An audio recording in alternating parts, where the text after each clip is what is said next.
아브라비! 안녕하세요, 옆집 아들입니다.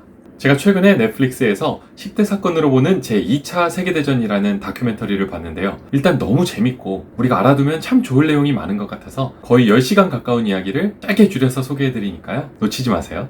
Now, rare footage from around the world, expertly restored in full color, tells the story as you've never seen it before. 히틀러는 왜 나왔는가? 어떻게 그렇게 빠른 속도로 유럽 대륙을 점령할 수 있었나? 또 이런 암울한 상황에서 연합군은 어떻게 반격할 수 있었나? 그리고 일본은 갑자기 왜 튀어나와서 아시아를 쑥대밭으로 만들었나? 진주만은 어떤 싸움이었나? D-Day 그리고 유태인 대학살, 히로시마 원자폭탄에 이르기까지 지금부터 알려드립니다. 제1차 세계대전이 끝난 뒤 독일은 베르사유 조약에 서명할 수밖에 없었습니다. 10만 명 이상의 군대를 갖지 말 것, 영토를 분할해서 다른 나라들에 나눠줄 것, 매년 막대한 전쟁 배상금을 낼 것, 한마디로 전쟁을 일으킨 책임을 물은 거죠. 근데 독일은 화가 났습니다. 내가 때린 건 맞는데 나만 때렸냐고. 다 내 잘못이라고 하는 거야. 자존심이 많이 상했습니다. 바로 이때 히틀러가 등장했죠. 강대국인 우리나라가 이런 취급을 받아서는 안 된다. 독일인들의 마음을 울렸습니다. The territorial losses are quite significant. They lose territory in the east to the Poles and to the Czechs. Feeding on the resentment, a populist rabble-rouser taps into wounded German pride and promises to take back what has been lost. The German people see him as a savior, the man to restore their once great nation. 여기에 공통의 적까지 만들었습니다. 유태인이죠.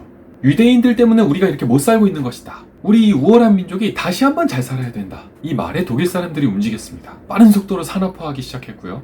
군대를 빠르게 키웠습니다. 독일 군대가 이렇게 커지는 사이 연합국들은 뭘 하고 있었을까요? 놀랍게도 아무것도 하지 않았습니다. 독일의 이런 노력을 그냥 다시 잘 살려고 하는 걸로 봤던 거죠. 그리고 무엇보다도 전쟁을 피하려고 했던 겁니다. 근데 독일은 무서운 속도로 주변국들을 점령해 나가기 시작합니다. 연합국에서는 말로만 엄포를 놓기 시작했어요.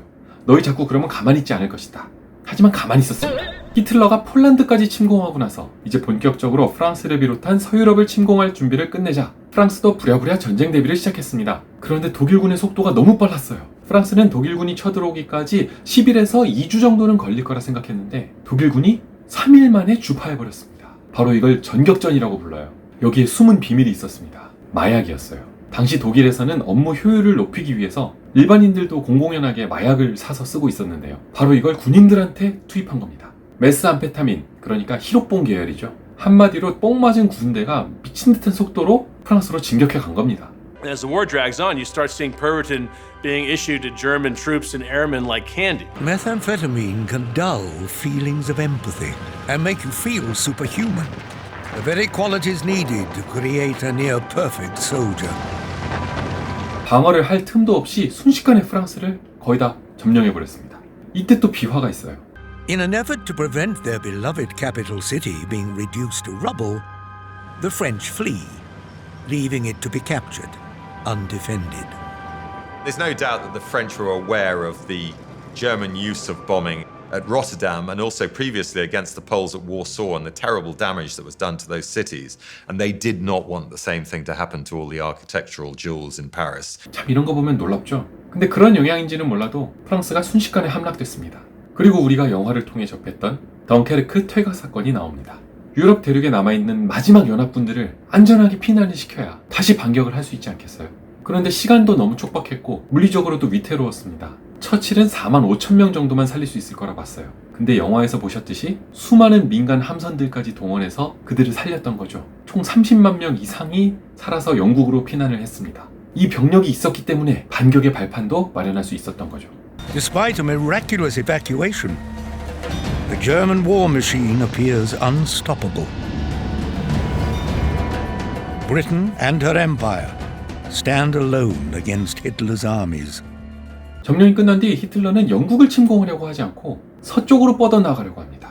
히틀러가 진짜 싫어했던 건 소련이라고 해요. 사상적 이념적으로 굉장히 마음에 안 들었다고 합니다. 그래서 히틀러는 영국한테 평화협정을 제안합니다. 너희는 침공하지 않을 테니까 가만히 있어. 우린 소련이랑 싸우러 갈 거야. 근데 영국이 거절했죠. 웃기지 뭐. 우린 최후까지 싸울 거야. 그리고 영국 본토 항공전이 시작됩니다. 처음엔 독일이 깔짝깔짝 공격을 했어요. 근데 영국군이 그걸 귀신같이 알고 다 요격을 해버렸죠. 계속해서 독일의 공습이 실패를 했는데 히틀러는 이걸 대수롭지 않게 생각했습니다. 왜냐면 당시 히틀러는 스위스에 있는 별장에서 휴가를 즐기고 있었어요. 유럽 대륙은 이미 다 먹었다 이거죠. 히틀러의 오른팔이라 불리는 괴링이 영국 침공전을 진두지휘했는데 계속해서 축소해서 보고를 한 겁니다. 아예 아무것도 아니다. 우리 금방 다시 잘할 것이다. 이래서 자기 밑에 아부쟁이를 두면 안 되는 거예요. 공습하는 족족 영국한테 피해를 입으니까 작정하고 대규모 공습을 합니다. 서로 주고받고 막 하는데 결과적으로는 독일이 큰 손실을 봤어요. 그래도 괴링은 히틀러한테 이걸 다 축소해서 보고했습니다. 영국은 이걸 성공적으로 막아낸 덕분에 시간도 벌 수 있었고 반격의 기반을 쌓을 수 있었죠. 하지만 영국도 알고 있었어요. 이미 나치 독일이 엄청나게 강대해져 버렸기 때문에 영국 혼자만의 힘으로는 싸울 수 없었습니다. 강대국의 도움이 필요했죠. 미국이 참전해야 했습니다. 하지만 미국인들은 참전을 원하지 않았어요. 일단 물리적으로 너무 먼 곳에서 벌어진 전투였고 누가 자국 군대를 투입해서 인명 손실을 원하겠어요. 명분이 없었던 거죠. 정치인들에겐 더 그랬죠. 당시 루즈벨트도 저는 당신의 소중한 자녀들을 전쟁터로 보내지 않을 겁니다 라고 공약을 했어요. 하지만 히틀러 독일이 점령하는 건 원치 않았으니까 계속해서 물자 보급을 해줬습니다. 이것만으로는 한계가 있었죠. 이때 일본이 등장합니다. 여러분, 일본은요 제1차 세계대전 승전국이었어요. Thanks to the Japanese, the Allies gain a key victory. Afterwards, Japan gets a seat at the top table, and they want recognition for helping win the war.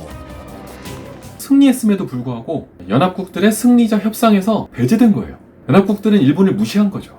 일본이 화가 난 거예요. 우리도 똑같이 고생했는데. 그래서 부들부들 하던 찰나에 나치 독일을 보니까 뭐 유럽들 다 털고 난리가 난 거죠. 그래서 일본은 나치 독일의 동맹을 제안합니다. 그리고 일본도 우리나라와 마찬가지로 자원이 풍부한 나라가 아니잖아요. 그래서 아시아, 특히 동남아시아 쪽의 자원을 많이 욕심냅니다. 근데 그쪽은 이미 많은 서양 국가들이 식민 지배를 하던 상황이었죠.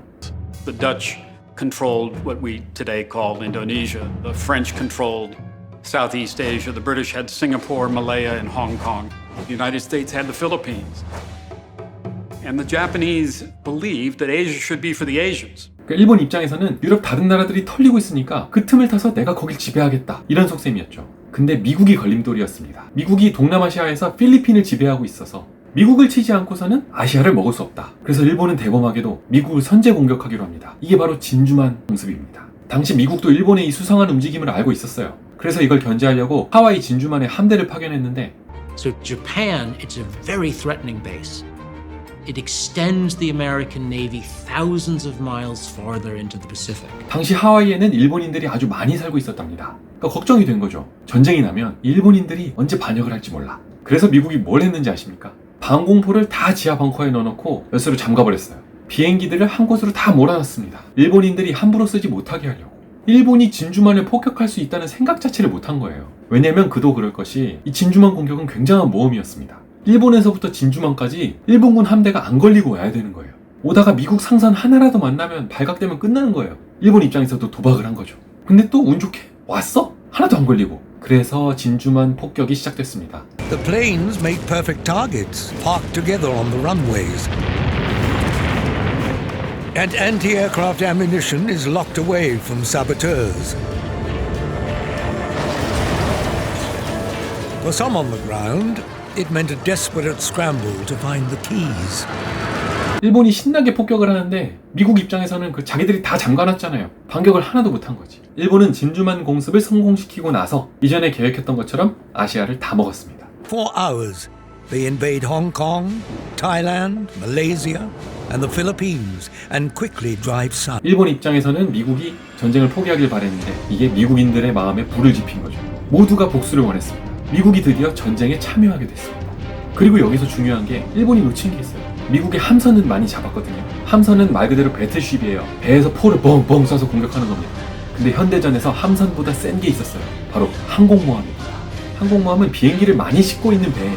전투가 시작되면 여기서 비행기들이 날아가서 요격을 하고 돌아옵니다. 바로 이 항공모함 3척이 훈련 때문에 진주만을 벗어냈었어요. 미군 전력이 아직 남아있었던 거예요. 미군이 반격의 실마리를 쳤습니다.